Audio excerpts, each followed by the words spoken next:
Warriors of the Future is a Chinese film that is, let's just call it Elysium, a better version of Elysium. Yes, I said it because it's actually a blend of very many things. It's Chappie at one point, then it becomes Elysium. The two universes kind of collide, and let's do the synopsis. So the idea is the world, we as humans have polluted the environment, we've killed the nature, and the future is fucked. The future is the future is polluted. Humans are overpopulated, so the government decided to build this. I kid you not. The government decides to create a net over big cities to control pollution, to control air pollution. And what do they call that system? They call it Skynet. I'm not joking. They actually call it Skynet, like the Terminator Skynet.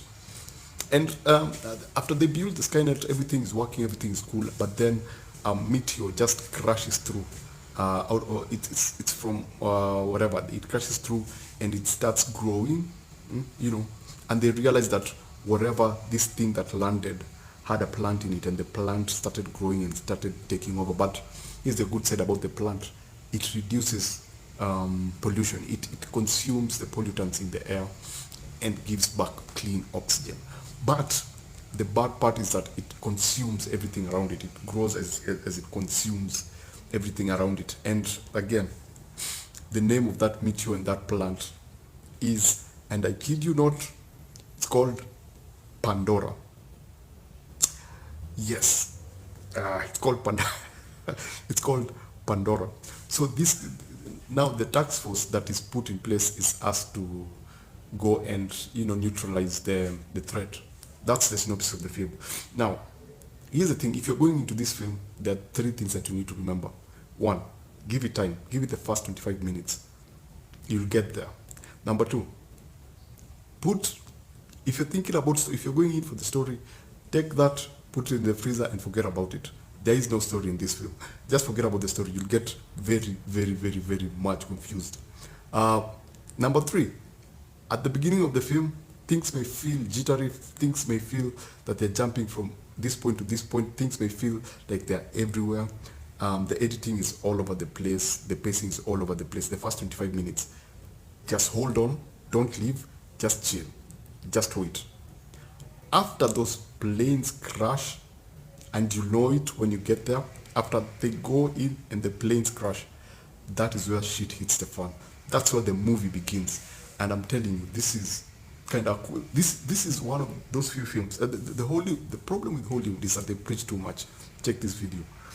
This movie tries to do that.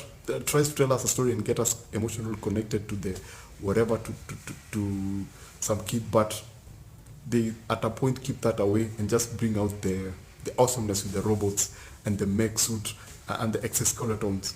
They do some really awesome stuff, and it's a pretty enjoyable film.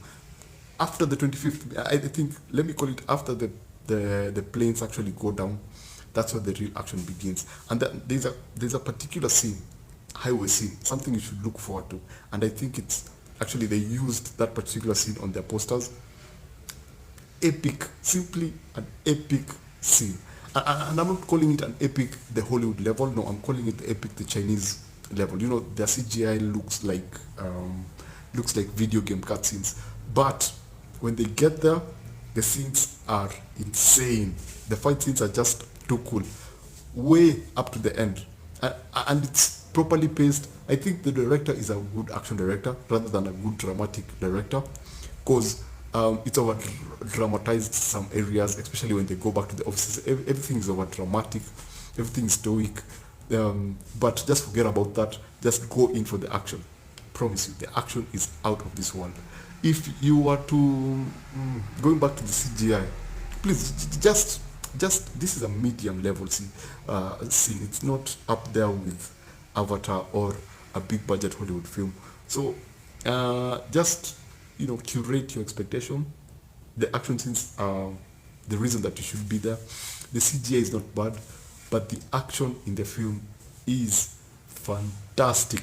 It's what Elysium should have been. It's what Elysium should have done, but they focused on preaching this thing about destroying the environment and stuff, and the idea of people going to live outside Earth. Oh, and they forgot the most important thing, which is entertainment value. And this Warrior of the Future has that. It has so much entertainment value. You'll be there. There's some scenes that will just grip you so much you'll not want to leave your seat. It's so entertaining. And you've seen the trailer, you've seen the mask and stuff. They don't half-ass it. They go all out in terms of the action scenes. So if you want to like really consume this, yeah, it's allowed. You can go through with it. You basically have a great time. This is for me, this is film. That's my rating. My rating, you can go with this is awesome. You can go with and then you can go like So for me, this is, don't go in for the story. Don't go in for the general plot. Forget about it. Just go in for the action and the robot fights. Oh, they're so cool. And note, they give you like, I don't know what they were thinking, but there are other surprises. I'm talking about robots, but there are other surprises, and you'll see them. I don't want to spoil it for you. You'll see them. Apart from the robots, there are other things, and yeah, the design of those other things is spectacular. I'm tempted to say it, but I don't want to spoil it. The design of those other things, we don't see a lot of them. We just see a few of them in like 2 particular scenes, but the design is awesome. So watch it, enjoy it, and yeah, this is the Chappie movie and Elysium movie that you wanted to see.